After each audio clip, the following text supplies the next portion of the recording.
Welcome to the Rogers Kakasunguro YouTube channel. If you're watching this video, kindly make sure you click the subscribe button and remember to turn on your notification bell.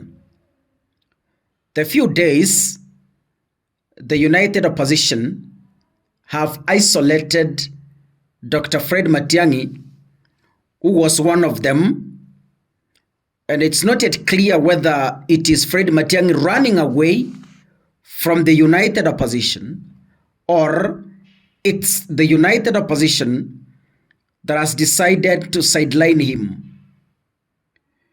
As we speak, Gachagua has now publicly declared war against Dr. Fred Matiang'i. They have been doing posters for their rallies, and in several instances, they have excluded him. Today, they were in Kajiado, the 5 of them, and in the poster that was shared since yesterday, Matiang'i was not in the picture. Rigathi has done 2 things that make us be convinced that he has decided to take on Matiang'i. But the question I'm asking, regarding Gachagua's focus has always been William Ruto. That is the common enemy.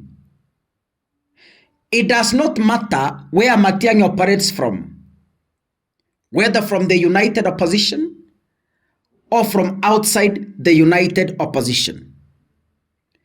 The focus that the United Opposition have is the same focus that Matiang'i has. It is an effort towards one enemy called William Samoei Ruto. I do not understand why Gachagua has shifted his interest from William Ruto to now Matiang'i. I do not understand. Even if Matiang'i was to have a village party, even if Fred Matiang'i was to have Jubilee party, even if Fred Matiang'i was to have DCP party, there is one common enemy that these individuals want out. William Samoei Ruto. That is the wish of the Gen Zs and a number of Kenyans in this country. Gachagua has done 2 things. Number 1, Fred Matiang'i controls 100%, if not 98%, Kisii and Nyamira counties, because that is where he comes from. Allow me to zero down to Nyamira County. There is a party called United Progressive Alliance Party, in brief, UPA. That party, when you follow its roots, before Amos Nyaribo took over, that party was under Fred Matiang'i. When Fred Matiang'i was leaving for a job abroad, that is World Bank, he decided to hand over that party to Amos Nyaribo. And Amos was elected as the Nyamira governor under the UPA party with a number of MCAs. So we expected that in the upcoming elections, by-elections, I expected Gachagua DCP party not to field a candidate in Nyamira and Kisii counties in the spirit of oneness. But today, when Gachagua decided to issue by-election nomination certificates to DCP candidates in Nyamira, it indicated a direct attack to Fred Matiang'i. Gachagua wants to campaign against the candidates from UPA. And if by any chance, by accident, DCP wins some seats in Nyamira, then I know Gachagua will have the avenue to deconstruct and discredit Fred Matiang'i. So Gachagua is testing waters by fielding candidates in Nyamira County. He is rivaling, he is fighting the UPA party in the spirit of winning. Personally, I expected Gachagua not to field a candidate in Nyamira. That is my view. Number two, while addressing the press and those who attended the exercise, Rigathi made very serious remarks. Very serious remarks. And those remarks were directed to Fred Matiang'i himself. Because Gachagua said that he has produced 2 presidents. Remember, Gachagua was a PA to Uhuru Kenyatta and a running mate to William Ruto. So Gachagua claims that he has produced 2 presidents in this country.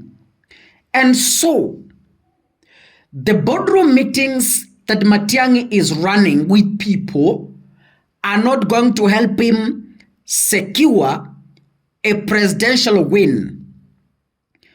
Gachagua claimed that you must go to the ground and directly interact with the people.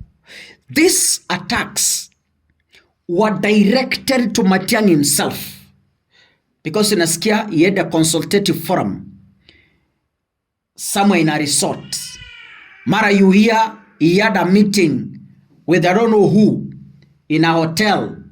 But that is, so I felt that these attacks were directed to Matiang'i directly. So these two actions today make me be convinced that Gachagua has declared war against Fred Matiang'i. Can we listen to what Gachagua said? This afternoon I'll be in Bisil in Kajiado Central. Monday will be in Kitui. The other week will be everywhere.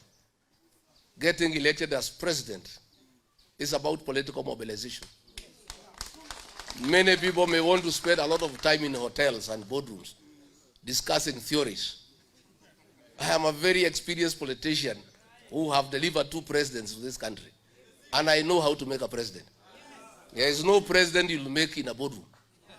Presidents are made in the field. Sindio?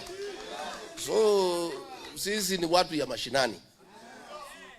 And you must go and mobilize people and inspire them. And you must have content. People must remember what you say 1 month down the line. That is how you become a president. So, sisi tuko hapo. Mimi naona watu wako na mastori mingi. Ati unafikiri ukiweka picha ya mtu ate kwa social media he can be president. Ati unaweka picha the 6th. That cannot make you president. You must go out there and mobilize numbers. And you must inspire the people of Kenya. If they admire you, you must translate that admiration to votes. If they believe in your philosophy, you must convert that belief into votes. That can only be done by aggressively going to the people and mobilizing them to agree to back you for whatever position that you want. So all of those of us who are in DCP, our slogan is Sikiza Wake.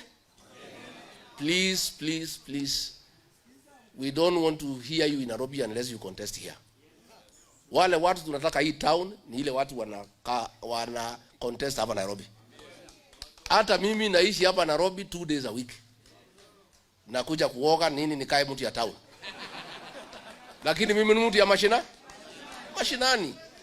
I have no business in this city unless I'm looking for a seat here. So mimi nakuwa Nairobi 2 days in a week nikitafuta kura hapa Nairobi.